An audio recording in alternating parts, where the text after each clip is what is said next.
Hi friends, இன்றைக்கி நம்ம தக்காளி அறுவடை தாங்க செய்ய போகிறோம். நம்ம தக்காளி பழம் பாருங்கள்ல சூப்பராக ஃப்ரெஷ்ஷாக நம்ம நாட்டு தக்காளி எல்லாம் பழுக்க ஆரம்பிச்சிருச்சு. இன்றைக்கி தாங்க முதல் அறுவடை நிறைய செய்ய போகிறோம். இன்றைக்கி எவ்வளோ பழம் கிடைக்குதுன்னு பார்க்கலாம் வாங்க. சரி, இன்றைக்கி தக்காளி தான் அறுவடை செய்யலான்னு போனால் நான் எதிர்பார்க்காத ஒன்று நடந்துருச்சுங்க.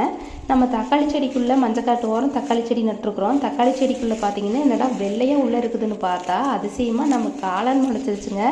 இது இயற்கையாக எவ்வளோ காசு கொடுத்தாலும் நம்ம இந்த மாதிரி காளான் கிடைக்காது. அவ்வளோ டேஸ்ட்டாக இருக்கும். யாருக்கெல்லாம் இந்த இயற்கையாக பிடிச்ச காளான் ரொம்ப பிடிக்குன்னு மறக்காமல் நம்ம சேனலுக்கு கமெண்ட்ஸில் சொல்லுங்கள். எனக்கு இந்த காளான் கிடச்சதே போதும், இன்றைக்கி தக்காளி அறுவடை செய்யலாமா வேண்டாமாங்கிற நிலைமை ஆயிடுச்சு. எனக்கு காளான் கிடச்சது அவ்வளோ சந்தோஷமாக இருந்துச்சுங்க.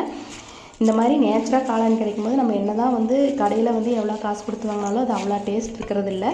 அதுக்கப்புறம் பார்த்திங்கன்னா அந்த காளான் சூப்பராக பிடுங்கி வச்சுட்டு மறுபடியும் நிறைய தக்காளி இருந்துச்சு, அறுவடை செஞ்சேன். பாருங்கள் இன்றைக்கி நாட்டு தக்காளி எவ்வளோ சூப்பராக அறுவடை செய்கிறேன்னு. நம்ம நாட்டு தக்காளிலேயே 2-3 ரகம் இருக்குதுங்க. அது எல்லாமே அறுவடை செஞ்சாச்சு. பாருங்கள் ஃப்ரெண்ட்ஸ், நிறைய இந்த பச்சைக்காய் பிஞ்சு அப்படின்னு சொல்லி நிறைய இருக்குது. நம்ம மஞ்சக்காட்டு ஓரம் இப்படி வரப்போகிற நட்டும்போது நம்ம வேறு எல்லா வகையான காய்ச்செடியும் நம்ம அறுவடை செஞ்சுக்கலாம். புடலங்காயும் ஒன்று பெருசாக இருந்துச்சு, அதையும் அறுவடை செஞ்சாச்சு. நல்லா நீளமாக இருந்துச்சு, பாம்பு மாதிரி பெரிய புடலங்காய். அதுக்கப்புறம் பார்த்திங்கன்னா அந்த ஹைப்ரிட் தக்காளி நல்லா பெரிய காயாக இருந்துச்சு, ஆப்பிள் மாதிரி. பாருங்கள் ஒரு தக்காளி எவ்வளோ சைஸாக இருக்குதுன்னு, நல்லா செவன்னு பார்க்குறக்கே அவ்வளோ சூப்பராக இருந்துச்சு.